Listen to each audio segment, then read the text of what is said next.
Welcome back to the channel guys. आज का video कुछ अलग ही हटके टॉपिक पे मैं लेके आया हूँ, जो कि अमेरिका में चल रहे फाइनेंशियल क्राइसिस के ऊपर है। जी हाँ दोस्तों, हम बात करने वाले हैं silicon valley bank crisis. Silicon valley bank जो कि अमेरिका का 16वां लार्जेस्ट बैंक है और जो अभी बैंकरप्सी की कगार पर है। क्या इसका असर पूरी दुनिया और हिंदुस्तान पर पड़ेगा? आइए जानते हैं वीडियो में क्या है ये पूरा मामला। अंत तक जुड़े रहें। स्टार्टअप में निवेश करने वाले एक बैंक को बंद करने की नौबत क्यों आ गई? भारतीय बैंकों और स्टार्टअप इकोसिस्टम पर किसका क्या असर पड़ने वाला है, जानते हैं पूरी कहानी। एसवीबी सिलिकॉन वैली बैंक की स्थापना 1983 में हुई थी। यह अमेरिका का 16वां सबसे बड़ा बैंक है। एसवीबी ने मुख्य रूप से सिलिकॉन वैली स्थित स्टार्टअप्स में निवेश किया है। बैंक वेंचर कैपिटलिस्ट संबंधी सेवाएं भी प्रदान करने में मदद करता है। एसवीबी ने पिछले साल अपना आईपीओ भी लॉन्च किया था। 31 दिसंबर 2022 को बैंक की कुल संपत्ति $212 अरब की थी। वेंचर कैपिटलिस्ट कंपनियों के लिए ये बैंक बड़ा सपोर्ट सिस्टम भी था। टेक इंडस्ट्री में इसका बड़ा हिस्सा भी था। बैंक ने इसे पिछले 2 वर्षों के दौरान अरबों डॉलर के बॉन्ड खरीदे थे, लेकिन इस निवेश पर उसे पर्याप्त रिटर्न नहीं मिला। इसी बीच फेडरल रिजर्व बैंक ने टेक कंपनियों के लिए ब्याज दरों में बढ़ोतरी कर दी थी, जिसके कारण अमेरिका में बढ़ते इंटरेस्ट रेट के बीच निवेशक कुछ ज़्यादा ही सतर्क हुए थे। जानकारी के मुताबिक बैंक के कई क्लाइंट्स ने अपने पैसे निकालने भी शुरू कर दिए थे ताकि वो लिक्विडिटी की ज़रूरतों को पूरा कर सकें। ऐसे में बैंक ने इसी हफ्ते अपनी पूंजीगत स्थिति मजबूत करने के लिए $1.75 बिलियन फंड जुटाने का ऐलान किया, जिसके बाद आर्थिक सेहत पर सवाल उठने लगे। इस बैंक की parent company SVB financial group के शेयर्स में तो 70% तक की गिरावट देखने को मिली, जिसके बाद नैस्डैक पर इसमें ट्रेडिंग भी रोक दी गई। ये काफ़ी आयरॉनिक भी है कि फोर्ब्स का सरफरेस्ट बैंकों की सूची में शामिल होने पर गर्व करने के कुछ ही दिनों के बाद सिलिकॉन वैली बैंक को बंद कर दिया गया। और ये जी हाँ, 2008 के वित्तीय संकट के बाद धराशायी होने वाला अमेरिका का सबसे बड़ा बैंक बन गया। संकट के बीच कंपनी के प्रमुख ग्रेग बेकर ने शुक्रवार 10 मार्च को कर्मचारियों को एक वीडियो संदेश में अविश्वसनीय रूप से कठिन बीते 48 घंटों के बारे में बात की और कर्मचारियों को कंपनी के वर्तमान हालात के बारे में बताया। मीडिया रिपोर्ट्स के मुताबिक बीते 2 दिनों में एसवीबी संकट के कारण अमेरिकी बैंकों को करीब $100 अरब का घाटा भी झेलना पड़ा। वहीं इसी दौरान यूरोपीय बैंकों ने भी $50 अरब का घाटा झेला। शुक्रवार 10 मार्च को भारतीय बाजार में भी बैंकिंग सेक्टर के शेयर कमजोरी के साथ कारोबार करते दिखे। क्या एसवीबी बैंक का संकट भारतीय स्टार्टअप्स पर पड़ेगा? आइए जानते हैं। जानकार सूत्रों के मुताबिक सिलिकॉन वैली बैंक के वर्तमान संकट का असर भारतीय स्टार्टअप की दुनिया पर पड़ने से इनकार नहीं किया जा सकता। सिलिकॉन वैली बैंक क्राइसिस के कारण 60 से ज़्यादा भारतीय स्टार्टअप्स को वित्तीय संकट का सामना करना पड़ सकता है।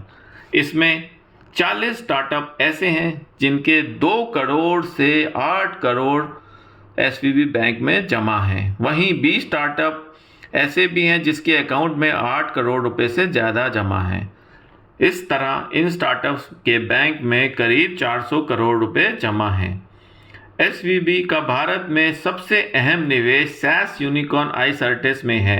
स्टार्टअप कंपनी एसवीबी से पिछले साल अक्टूबर में करीब $150 मिलियन की पूंजी जुटाने में सफल भी रही थी। इसके अलावा ब्लूस्टोन, नापतौल, कार वाले, शादी, इन मोबाइल और लॉयल्टी रिवार्ड्स के भी पैसे लगे होने की संभावना जताई जा रही है। Venture capital company SL partners का भी एसवीबी से कुछ समझौता है। एसवीबी के अनुसार एसएल के संस्थापकों ने बैंक का इस्तेमाल कंपनी की तेज वृद्धि के लिए किया। सिलिकॉन वैली बैंक क्राइसिस के बाद कई जगह ऐसी चर्चाएं भी रहीं कि पेटीएम में अभी भी एसवीबी का निवेश है, लेकिन पेटीएम के फाउंडर विजय शंकर विजय शेखर शर्मा ने ट्विटर पर यह लिख के बताया कि सिलिकॉन वैली बैंक ने पेटीएम में किए निवेश को काफ़ी पहले ही निकाल लिया था। बैंक ने अन्य प्राइवेट इन्वेस्टर्स को अपनी हिस्सेदारी बेच दी थी। सिलिकॉन वैली बैंक ने पेटीएम में कुल $17 लाख का निवेश किया था। दिग्गज बैंकर और कोटक महिंद्रा बैंक के सीईओ उदय कोटक ने एक ट्वीट में कहा, अमेरिकी बैंकिंग में रातों रात हुआ घटनाक्रम। बाजार विश्लेषक निवेश बैंक की बैलेंस शीट के लिए वित्तीय स्थिरता के महत्व को कम आंकते हैं। जब ब्याज दरें एक साल में 0 से 500 BPS ऊपर जाती हैं तो कहीं ना कहीं एक दुर्घटना होने का हम इंतज़ार किया जा रहा था। पिछले एक साल में फेड रिज़र्व ने इंटरेस्ट रेट बढ़ाकर 4.5% से ज़्यादा कर दिया। यह 2007 के बाद से सबसे ज़्यादा है। इतना ही नहीं, अभी इसमें और बढ़ोतरी होने की संभावना है। फेडरल रिज़र्व की अगले कुछ दिनों में इसके रिगार्डिंग मीटिंग भी होने वाली है। सिलिकॉन वैली बैंक में तालाबंदी की खबरों के बाद अमेरिका के साथ साथ दुनिया भर के बाजार में हड़कंप मच गया। 2008 की मंदी के दौरान वाशिंगटन म्यूचुअल और लेमन ब्रदर्स के डूबने के बाद इसे सबसे बड़ा आर्थिक संकट भी माना जा रहा है। अमेरिकी नियामकों ने शुक्रवार को एसबीबी को बंद करने की घोषणा कर दी। कैलिफोर्निया में बैंक की तालाबंदी बंद के बाद फेडरल डिपॉजिट इंश्योरेंस कॉरपोरेशन को बैंक के एसेट रिसीवर के तौर पर नियुक्त किया गया। इस खबर को पूरी दुनिया के बाजार में ग्लोबल मंदी की आहट के रूप में भी देखा जा रहा है। क्या एसबीबी संकट का दुनिया पर असर पड़ेगा? आइए जानते हैं। पहले से मंदी की आशंका से जूझ रही दुनिया में इस संकट और तनाव बढ़ाएगा, ये बैंक संकट और तनाव बढ़ाएगा, ये तो तय ही है। चूंकि कंपनी स्टार्टअप्स में निवेश के लिए जानी जाती है, इसलिए पूरी दुनिया का स्टार्टअप इकोसिस्टम इससे प्रभावित होगा। दुनिया भर के बैंकिंग सेक्टर के शेयर इससे प्रभावित होंगे। उधर इस क्राइसिस का असर अन्य बैंकों पर ना पड़े, इसके लिए फेडरल डिपॉजिट इंश्योरेंस कॉरपोरेशन और फेडरल रिजर्व एक फंड तैयार करने का प्लान बना रहे हैं। अमेरिकी फेडरल रिजर्व ने सोमवार यानी 13 मार्च को इमरजेंसी मीटिंग भी बुलाई है। इसमें अमेरिकी federal reserve board of governors इस क्राइसिस से निपटने के उपायों पर चर्चा भी करेंगे। इस मामले से जानकार लोगों का कहना है कि रेगुलेटरी ने भी बैंकिंग अधिकारियों से बातचीत करके इससे निपटने का उपाय निकालने पर चर्चा भी की है। उम्मीद की जाती है कि इस तरह का कोई भी कदम लोगों में घबराहट को रोकने में मदद करेगा। ये उपाय एसबीबी क्राइसिस की जल्दी से जल्दी कंट्रोल करने के लिए किया जा रहा है। इसी बीच एलन मस्क ने सिलिकॉन वैली बैंक को खरीदने की इच्छा भी जाहिर की है। दरअसल रेजर के सीईओ मिन लियोंग टेन ने हाल ही में एक ट्वीट कर लिखा था, जिसमें उन्होंने बताया कि मुझे लगता है कि ट्विटर को सिलिकॉन वैली बैंक खरीद लेना चाहिए और उसे एक डिजिटल बैंक बना देना चाहिए। जिसके रिस्पांस पर एलन मस्क ने लिखा है, मैं इस आइडिया का स्वागत करता हूं।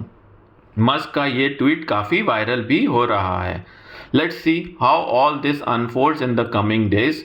यदि आपको वीडियो से संबंधित प्रश्न है तो कृपया कमेंट बॉक्स में पोस्ट करें, और अगर वीडियो आपको पसंद आया तो लाइक बटन दबाएं और शेयर करें।